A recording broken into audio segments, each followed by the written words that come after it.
Hi mga ka-sexy baby! Samahan niyo nga ako ngayong araw. Pagkagising ko nga diyan at ayan, nagpakita ko sa camera.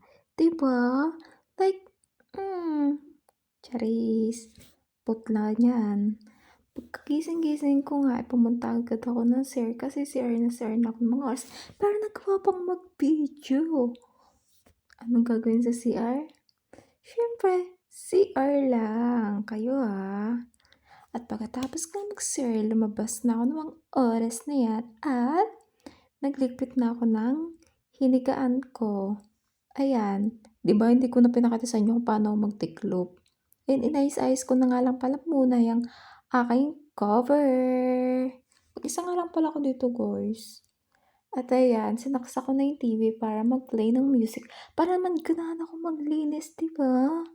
Kasi aminin niyo, mas masarap maglinis kapag may music.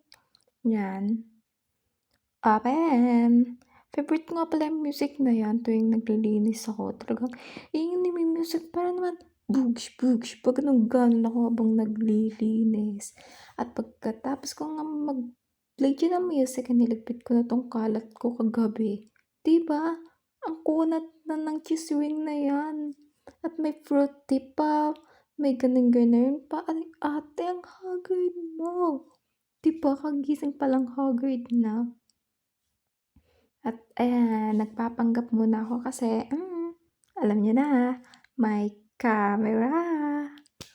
Cheers! At ayan na nga pagkagising ko. Ay, pagkagising.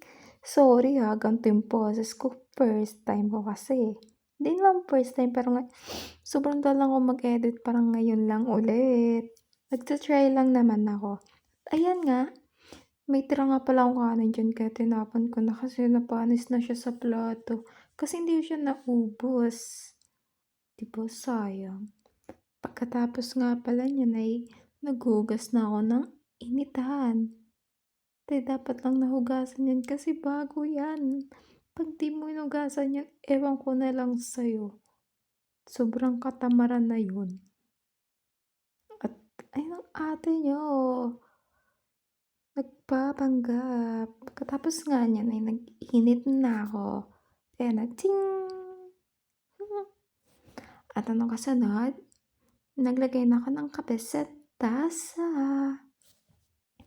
And next, syempre, lalagyan natin ng tubig para naman maging kape na. At ayan, napakasyunga ng ate nyo. Nagtempla muna ng kape bago mag-toothbrush. Pero, ganun naman ako lagi. Kasi diba, mainit pa naman yung kape. Kaya, mas inuna ko magtempla ng kape kaysa mag-toothbrush.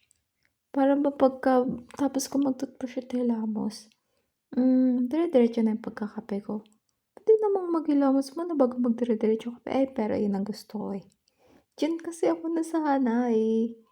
Ayan, gaganda-gandahan siya. Akala mo naman talaga, maghilamos ka na't nakakainis yung face mo. Katagal naman maghilamos ng above na to. Ayan nga, pagkahilamos ko. Nakala mo ba sobrang ganda at sobrang kinis niya.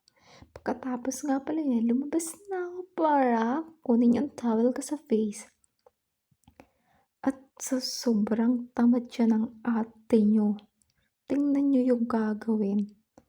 Hindi na inalis sa hanger, talagang doon ang nagpunas. Hindi na inalis. Talagang dyan pala makikita mo ng tamad na At next, nagsipag-sipagan ulit ako dyan. Nagwalis-walis nga pala muna ako dyan kasi talagang naglalagas yung buhok ko. Talagang puro buhok yung nawawalis ko dyan. Hanggang labas nga pala nagwalis na ako kasi talaga namang maano na siya. Alam mo yun, malikabok na. Ayan, nagpapanggap lang talaga ako dyan. Nakala mo naman talaga naglilinis. Ayan, kita nyo naman ang linis. Mag-isa nga lang pala ako dito natutulog ngayon. At saka kaya wala pang kagamit-gamit ngayon is kasi kalilipat lang. 3 days pa lang dito. Kaya talagang papansin nyo wala pang kagamit-gamit. Pati yung kwarto. At nakalimutan ko nga pala magdala ng unan. My God. At ayan, nagkakape na ako ng mga oras na yun kasi wala na akong gawa. Pagkatapos niya, nag-ready na ako sa pagligo. Dalawa nga pala yung towel ko. Yung pink pang hair and yung brown pang body. At ayan, naganda-ganda ng ating niyo. Nakakala mo naman talaga maganda siya. Nag-feeling yarn. Pagkatapos nga sinampay ko na yung towel ko sa labas. At hanggang pagbalik nagaganda-gandahan din siya. Anya, flex ko lang to. Ni-post ko sa TikTok. Nag-affiliate nga pala. Tama ba? Mali. Basta yun na yun. Nagpo-post ako sa TikTok para naman magkapera tayo, diba tayo? Kapag may bumili. Ayan siya, ganda-gandahan, sexy-sexy yan. Akala mo naman, talaga siya yung pinaka-sexy sa buong mundo. Pagkatapos nga niyan ay kumain na ang ate niya, dala ng aking boyfriend. With prutas pa nga yan, ang tinapay. At ayun siya, ganda-gandahan. Yun lang. Thank you guys. Mwah!